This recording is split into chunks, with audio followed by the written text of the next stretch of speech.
A message for my people. Nick Dad, baby. We the new label. Yeah. Now this the black sheep, sticking it to him. I need a crib like I'm Gatsby. I need it in hand, just understand my Pockets that deep. with nothing to prove. I ain't got nothing to do. When they can't compete and I got nothing to lose. You see, they told me I'm the one that's gonna Before we get benefit. started on today's NFC North preview episode, big ups to the members of the Patreon. And if you're watching this on YouTube, youtube.com/veterans minimum, you can see right now we have a $1, $5, $10, $20, and $40 tier on the Patreon to support the show. Get access to the betting picks, the Discord, shout outs, giveaways, merch on discount from the merch store, which you can find in the description of the bio below. Patreon.com/veterans minimum. The NFL Eliminator contest is up and running now. Invites should be on the way. If you are in the $20 or $40 tier, you get an invite to that. And first place will be 1,000 American dollars to the winner of that one. You know, I got to make sure it's American dollars, bro, because I was just in Colombia, so the peso down there, you know, just don't want to confuse everybody. We're giving away 1,000 pesos. 1,000 pesos. Yeah, that'd be nice. I'd save some money on this giveaway if that was the case. But yeah, patreon.com/veterans minimum. And now joining me once again, my dog, Josh from American Fan 365 in the building. We're going to talk some football. In particular, you picked the division for this one because it gave you a couple of options. And you're like, I hope he picks the NFC North. And then I said, you know what? Let's just go with that, bro. If that's the one that you get excited about, let's go with it. So let's start the conversation with this. Why are you so excited about the NFC North this season? Because all four teams are grabbing at the brass ring right now. All four teams, you know, have positives and have negatives. You know, you could say that 1 through 4, not one team is so far outreaching the other three that you're like, oh, it's their division. Because, you know, if you say, oh, well, the Vikings won 13 games last year. Well, the Vikings also went 11-1 in one-score games. 12-0. 12-0 in one-score games, and then they lost in the playoffs. Was it 12? Yeah, regular season. No, I had 11-1. I went through. Their one loss was the playoff game. Yes, they were 11-0 in the regular season. Okay. Oh, they played 12. Sorry, they played 12 one-score games. They were 11-0 in the regular season. Okay. And they lost. They lost. Yeah, I was like, man, hold on. I went one by one. Yeah. I was like, nah, I can still count on my hand, I think. But you know, it happens. Things happen. But you know, and I see them falling back to the middle. You know, we talked, you know, on another episode about Dalvin Cook and what is that loss going to look like? Because as you said, Dalvin Cook does everything. He runs, he passes, he's receiving, and he's in there for pass protection. All pro bowler. Yeah, I mean, you knew exactly what you were getting in Dalvin Cook, and I feel like they didn't even really utilize him as much as he really should have been used.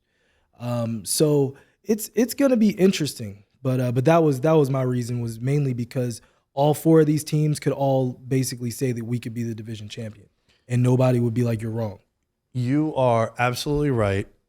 And to use the betting into this equation, it's the tightest division in the whole NFL, from the favorite to fourth place projected from an odds standpoint. No other division is this tight. Wow. So you have the Lions at plus 140. Now, these are consensus, right? Lions plus 140, Minnesota plus 250, Green Bay plus 400, Chicago plus 410. No other division is that tight. The only other division that's close is the AFC North. So both North divisions, where you got the Bengals plus 150, Baltimore plus 210, Cleveland plus 400, Pittsburgh plus 490. Yeah. So the two North divisions, but in particular the NFC North that features the Lions, Vikings, Packers, and Bears, it's the tightest in the entire NFL heading into this season. So you're right with what you're saying as far as I think everyone is live for this division, and I would say that's the case, bro. Yeah, 1,000%. I think. I mean, when you think about the Bears, for me, I see the season going one of two ways. For them, either they finally, because they have a team good enough to compete now, or at least on paper they have a team good enough to compete, or are they just going to continue being what they've been, which is middle of the road? When you look at the Bears over the last few years, it's always been their offense hasn't pulled their weight. Well, now they made some trades, DJ Moore coming over, and you want Justin Fields to take another step forward. So now the offense looks like it might be better on paper, but now the defense is looking shaky. You trade Roquan Smith away for a bag of chips. Yes, you plug the hole with, Tremaine Edmonds, but, at the same time, you talk about a slow team, their defense is slow. Outside of the middle linebacker, their defense is not very good. So it's going to be interesting. That's their bugaboo, I think. Yeah, we were going to jump around, but I feel like starting with the Bears is fair because they've gotten a lot of attention, especially Justin Fields is like the most heavily wagered dude to win MVP. That's really? That's a red flag. Yeah. Whoa. Oh, dude, you could have gotten him after the season ended. You could have gotten him at like 120-1, and now he's priced with Justin Herbert and Trevor Lawrence and Dak Prescott and Lamar. Like he's like in the teens. He's in that tier. Yeah. Now this is another thing, right? Like futures is a very polarizing topic in the sports betting world. When do you bet them? Should you wait on them? It all is subjective to how you think the lines are going to move. If you told me like, bro, I bet on Justin Fields to win MVP, I'd be like, man, I don't know if I like it at that number. But you're like, yeah, bro, but I bet him in January at 90-1. I'd be like, oh, I fucking love that number, bro. Like, let me buy that shit off you. Yeah. That's how I would say. But if you're telling me now that you bet on Justin Fields, I'd be like, yeah, I don't like it at 15-1. It was the same thing. I was saying the same exact shit about the Jets. I have a Jet friend. He bet them back home in February at 40-1 to win the Super Bowl. I love it. That's where their odds should be. Yeah. I don't like it now at 14-1 to bet the Jets to win the Super Bowl. No. And it's the same thing with Justin Fields. Justin Fields at 16-1 to win the MVP. I don't like it. If you're holding 90-1, I'd be like, yo, that's when you should have taken it. So there's a lot of attention on the Bears. They check a lot of the boxes of every year you see a team go from worst to first. Yes. You've had, I think, 18 of the last 20 years in the NFL. A team has gone worst to first in their division. And look, the thing with the Bears, at least for me, I think they've gotten better on defense. You think they've gotten better? Yeah, because especially up the middle, they signed T.J. Edwards and they signed Tremaine Edmonds. Yep. And Yannick Ngakoue now, like, solid, but like no one's elite on their defense. You know what I'm saying? Like I do like there's a dude like Eddie Jackson is still there. He's not what he once was. Very solid. Safeties are okay. Yeah, Brisker I think has checks a lot of boxes for a safety that I think makes a leap. To be like everyone's like really high on him, like he's about to do something. Yeah, so he's good, man. That's interesting. He's legit. Yeah. And then their safety play was good, but their corners are in shambles. Mm-hmm. That was kind of my thing. Yeah. And then when you look at this division, you got some dogs on the outside you got to worry about. Burners. Yeah. You know what I'm saying? Like Detroit has speed. The Packers have speed. And then the Vikings have Justin Jefferson. Yeah. So here's the thing with Chicago, right? Like me as a fan and me like in this digital media, sports media industry now, I feel like I'm very lenient and give a long leash on a lot of things. I think this is a make or break year for Justin Fields because if you look at it, ever since Ryan Poles went over there, he's gutted the roster, saved a ton of cap space. And the knock on it was, well, he didn't have any weapons. And then they trade for Claypool. They trade for DJ Moore. Now he has the weapons. This is the year for him. The schedule gets a lot easier post the Chargers game. Like until the Chargers game, it's a little shaky. Like there's some winnable games, but there's some like, if you're a Bears fan, you're probably playing the L game, the win-loss as you go. Every fan does this. They look through the schedule. But after the Chargers game, it improves and it gets easier. But Fields, the big issue that I have with Fields is he takes a lot of sacks. And Josh, it's not always the offensive line that you're taking sacks. Oh, 1,000%. It's a lot of the time where he's just holding on to the ball. He's trying to make a play, which is what makes him great. But then he also takes these really dumb sacks where you're like, man, you should have just got rid of it, bro. Drive killer. Yeah. It's a drive killer. It's second and third. Yeah. Yes. Right? Yes. Yeah. Second and 3. And, And why now are you it's taking now a 12-yard sack? And now we're Third and 15. Yeah. It's over. The drive's over. Drive's done, bro. Yeah. It's a wrap. You Yep. know? So that's the thing. Like he takes a lot of bad sacks. Like Daniel Jones was taking a lot of bad. Josh Allen also. But then eventually they hit that year. Daniel Jones, it happened in year 4 because he got Brian Dable. Josh Allen, it happened a little earlier because he had Brian Dable. But with Justin Fields, I think that's really important to see this year. Yeah. Yeah. No, 1,000%. You know, it's gonna be interesting for the Bears. You know, they obviously Bears fans. They're a long starving fan base. They've been waiting for a quarterback. To your point, I think it would be very difficult for Bears fans this year if Justin Fields isn't who they've been professing him to be, because they had the number 1 pick and they could have drafted whoever they saw, whether it was Richardson or Bryce Young or CJ Stroud. Like they had their pick. And to, okay, we're going to go all in on Justin Fields, which is what they should have done. That's what I said they should do. But at the same time, if they're wrong, you had the number 1 pick. You know what I mean? So we'll see. We'll see.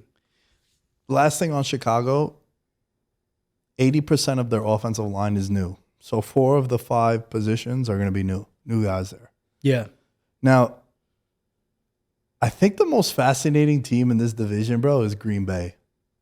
Okay. Why don't we like Green Bay? I mean, I know why. Like, Rodgers isn't there. I get it. But, like, bro, they have a solid defense. Yes. One of the easiest schedules in the NFL. Okay. They have from what we've seen, a great head coach. Solid. I won't say great. Most wins through the first 3 years of his career. I think it's fair to use the G word. I think we use the G word for that. Hey, listen, you can use it. He came from me. He came from the Redskins. Yeah, bro. I mean, I don't want to talk about it. Dude, listen. The amount of coaches that were in your building. I said I don't want to talk about it. Did I say I don't want to talk about it? Bro, dude, yeah, let's not do this. We're having a good vibe. But yo, seriously though, so my question to you is this. I think the most important player in the NFL from a betting standpoint is Joe Burrow. Yes. Because the drop off from Burrow as a starter to the backup, I think is the widest in the NFL. Also, the reason is because we haven't seen this backup in a starter role. Yes. So we don't know what the drop off is. You Yeah. follow me? Mm-hmm. Dak Prescott last year gets hurt. Cooper Rush comes in. The line swung 10 points. I was on them beating the Bengals money line, and they did. And they were an 8-point dog in Dallas. I'm like, yo, I've seen Cooper Rush. I've seen Jordan Love play. Saw Jordan Love play. What is the drop off between Rodgers to Jordan Love? And is it that wide where all of a sudden we're like, Green Bay ain't shit? Like, wow, I love their defense. Kind of like their weapons now. Now those young guys don't got to deal with Rodgers. It's a new guy there. I kind of like the swagger around Jordan Love right now. The better in me is leaning towards Green Bay to win the division, to make the playoffs. I like their win total just because everyone is off them. And the teams that everyone's on is Chicago, question marks. I'm more pro Chicago than I am Detroit. And the other one is Detroit. You've been hating on Detroit since November. I've been on Detroit. I told you about Detroit back in last August. Yeah, you guys are all crazy. The Detroit hype is ridiculous. We'll get there. Yeah, we'll get there in a little bit. We'll get there. But back to the Green Bay stuff. Yeah. Like, what happens with Jordan Love? Yeah, I think is the biggest question for this entire division, and honestly, bro, maybe even the conference. No, that's fair. I mean, look, listen, the Packers. I would say, because this will be their third opportunity to do so in the last 30 years. The Packers have gone from glory to glory, and then this would be possibly glory again. They went from Hall of Fame quarterback directly to Hall of Fame quarterback, and then now this quarterback, Jordan Love, was in the exact same situation that Aaron Rodgers was in. So do you think just like by by history standpoint, it's not possible for them to have 3 straight good quarterbacks? I don't know. I won't say that because they drafted Aaron Rodgers when Brett Favre started waffling. I don't know if I'm gonna retire, and so they drafted his eventual replacement. He was able to sit for 2 years and then play. They drafted Aaron Rodgers' eventual replacement. He was able to sit for 2 years, and now he's gonna play. So I mean, look, when you talk about LaFleur, he now knows the system. It's not as if he's coming in the game with training wheels on. He's coming in the game knowing the system already. Look, do I think he's going to make us forget about Aaron Rodgers? Absolutely not. But I think that they're going to have Aaron Rodgers' first year after Brett Favre left, they went 6-10.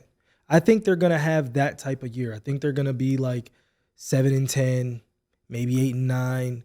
He's going to be the reason they win some games. He's going to be the reason they lose some games.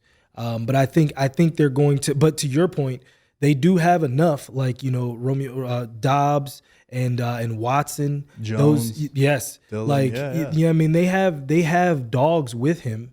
I think the line is getting a little long in the tooth, right? With Jenkins and Bakhtiari and all those guys. So they're starting to get a little older. They're still very good, but they are getting older, so there are some injury concerns.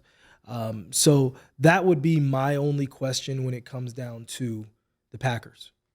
Yeah, I think it's a fair question to ask because I also think that's the biggest handicap when you're looking at this division and you're looking at them in particular. Because, dude, immediately I'm always looking at the numbers. And I think, for a decade now, we haven't seen Green Bay with a plus number next to them to win the division. They've been the leader to win the division. And I just don't know. I don't know what. And this isn't a hedge. This is just, there's a lot of uncertainty there. But I think I trust the infrastructure in Green Bay, now that Rodgers isn't there, to be able to make some noise. And I like a lot. They have a lot of game records, bro. They got the best corner in the league probably, or one of the best in Jair Alexander. Yeah, Jair, for sure. And Watson came alive last year, won a lot of people money in fantasy leagues. And then you got Dobbs, like you mentioned. You have a two-headed monster in the backfield. Offensive line is seasoned. I think seasoned is fair to say. Listen, elite when available. Yeah. But they also got some boo-boos on them. Yeah, I don't know, man. Like, there's something about Green Bay where I'm like, man, everyone that I've asked about Green Bay has just like completely shit on them. I'm like, what's their win-loss? What's their win-loss total? 7.5. Yeah, that's about right. Yeah. That's about right. Like, if it would have been 6.5, I would have said take the over, 1,000%. But 7.5, I feel like they're gonna be right there. That's where I feel like they're gonna be. Yeah, juice to the over -125. So, yeah, man. Look, it's interesting, right? Because the one team personally, bro, that I have no confidence in is Minnesota. Yep. I think, dude, I was talking about Minnesota regression in like October of last year when they were 5-0 in one-score games. It's like, we're gonna bet against them next year. We're gonna take the under. There's a dude over at Sticky Paws that does a podcast that's a Vikings fan. We have a steak dinner on the 9.5 win total. I took the under. Who? Charlie does like crypto. Oh, I don't know. He's like a crypto cowboy. No idea. Something like that. I might be butchering his name though, but shout out to him. He's gonna have to pay for dinner because there's no way they're winning more than 9.5 games. Like, it's impossible. Look, like I said earlier, 11-1 in one-score games, and then 7 of those were games 5 points or less. Yeah. And I think they come back down to earth. And bro, they were pulling fucking rabbits out their ass. Yes. Kirko Chains. I mean, bro, also like biggest upset, come from behind victory in NFL history against the Colts. Yes. Like, it's shit that's not going to happen often. Yes. Like 99% of the time, you're going to take that L and move on. So I think Minnesota, I have nothing nice to say about Minnesota outside of Justin Jefferson's the best wide receiver in the league. And I kind of have a soft spot for Kirk Cousins now because that documentary quarterback kind of was like, you know what, man, he's cool. I kind of bang with Kirk. I still don't like Kirk. Yeah, because he left you. That's whoa. I didn't like him there. I am an RG3 guy. Okay. That was my guy. Okay. Kirk, I like when. Yeah, but it wasn't Kirk's fault that RG3 kept getting hurt, though. I'm not saying anything. Nah. We talk about Minnesota. I want you to go back and watch the video footage of RG3 electrifying run versus the Vikings and what Kirk Cousins did on that run. What do you do? Oh, yeah, that's some Redskins inside information. Damn, what do you do? Kirk Cousins, everybody else on the bench, like everybody, the entire team, like the whole stadium, the whole fan base. Oh, yeah, dude, it was like an 80-yard run. Going crazy. Yeah. Kirk Cousins. Scowling on the bench. Mid-run. The ops are closer than you think, bro. Yeah, bro. So nah. Damn. It was there was some stuff inside that building Public enemy that number were one? always, you know what I mean, it was always against just everything. Yeah. Yeah, obviously, you know, we've seen what's come out about my team, so I know that there's more things out there. But Yeah. no, I was never. Okay. And then Kirk Cousins just throws. He gonna throw a pick. He's gonna throw a pick in a big situation, and we're gonna drive 90 yards and kick a field goal. Like that's what Kirk Cousins does. Yeah. So no, I'm all set. Okay, that's fair. I like the behind the scenes of what it's like with Washington fans. The Detroit Lions. Oh, all right. Let me scroll back up to the top of my notes. They're the favorites to win the division. And Josh, that don't sit right with me, bro. As they should be, Nick Diaz. Look, they should be the favorite. Yes. It doesn't make it right though. It doesn't sit right with me, dude. Do you know that this is the first time in 35 years that they've sold out season tickets? Good. There's a lot of hype in Detroit. Well, look, I'm I'm also pro Detroit. You know why? Because they got Yeah. some degenerates on their team, bro. They got some dudes that be hitting them parlays, baby. One of us. Listen, one of us shouldn't have been Jameson Williams because they needed him. Yeah, they needed him. They yeah. needed him bad. So look, on a serious note, right? Yeah. They under Dan Campbell have come out to really slow starts. Yes. Very slow. You're talking about like 0-10s, 1-7s. Like they bury themselves early. The schedule is kind of favorable depending on, you know, how you feel about the other The teams. season, yeah. But my question to you is, how are they stopping anyone? Because, bro, week one, Mahomes is throwing 6 touchdowns. It's ring night. They're playing the Lions on Thursday Night It's Football. On Thursday, yeah. He's throwing 6 touchdowns. I'm clipping this for when it happens. He's throwing 6 touchdowns. 6. Who's gonna stop him? So you're going with like NFL record type day. He's doing what Peyton Manning did to Baltimore. Remember? I do. Remember? Do you know what's crazy about that game? A lot of people don't remember this. The Baltimore Orioles were in the playoffs, like in the playoff race. Yeah. And they ended up having to move because Baltimore won the Super Bowl that year. Yes. So Baltimore was supposed to play at home. But because of like rain delays or some shit, Yeah. they share the same parking lot. Yes, they do. They're literally adjacent to each Yeah. other. Like Philly's the same. Yes. Hold on. There's a Baltimore, couple. Philly. Couple. I think Pittsburgh. Yes. Yep. Kind of like in the same Pittsburgh's like parking lot. that. I know MetLife isn't the case at all. No, MetLife is no, just no. dump. It's just a racetrack and fucking. No, Phantom. you don't like MetLife? Bro, are you kidding? Are you really? Bro, one of my videos that went viral was me shitting on MetLife. Really? I really had a good time. No. The time that you have and how the building looks are two completely different conversations. Oh, you don't like how the building looks? Bro, MetLife Stadium is the most default setting Madden franchise mode stadium ever. There's nothing cool about it. It's Boy. just metal and just metal. That's all it is. I'll say this. Well, you As also Washington. That's man, what I'm like- saying. I'm like, bro, look, we have fecal matter coming through the ceiling, my dog. Like, Yo, bro, trust me, you doing all right. Yo, my friends and I, we went to a game in Washington because one of my best friends is Josh. He's a Washington fan, also named Josh too, ironically enough. It's a good man. So we went, what was it, 2015 or 2016? It was when RG3 was on the Browns Okay. and it was supposed to be the homecoming. Okay. He was going to go back and play in Washington. It was like September, week 3, week 4. Yeah. We went over there. RG3 ends up getting hurt a couple weeks before, Yeah, so he he, like, doesn't play broke his anyway. ankle. Yeah, he doesn't play anyway. But anyway, we're in DC and we're watching the game, and we had like nosebleed seats, and I was like, "Yo, bro, let's look for tickets to like sit a little closer, whatever." So we go to buy tickets, and we sat behind an obstruction of view. Oh, okay. Bro, it was like a cartoon where we sat behind a pillar. Like we were right behind a pillar, and you had to like watch it. Like, it was like that. All bro. you hear is, You couldn't see nothing. So luckily we ended up like walking around and finding seat. We just like scoped out 2 seats that no one was sitting in. But yeah, well, if you're a Washington fan, that stadium blows. MetLife blows. Nothing cool about it. But go back to the Lions. Reason why I bring all this stuff up is because Peyton Manning that year threw 7 touchdowns in the home opener I remember. against the Baltimore Ravens. The Ravens were supposed to play on the road then. I think Mahomes does some shit like that. He comes out those 5-6 touchdowns.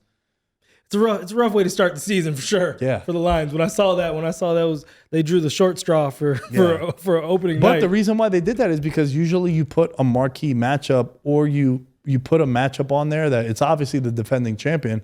But what you do is you set it up where it's a compelling story and everyone is on Detroit. Another reason why I don't like them. Yeah, yeah. I mean, look, my biggest thing with Detroit is, if not this year, when?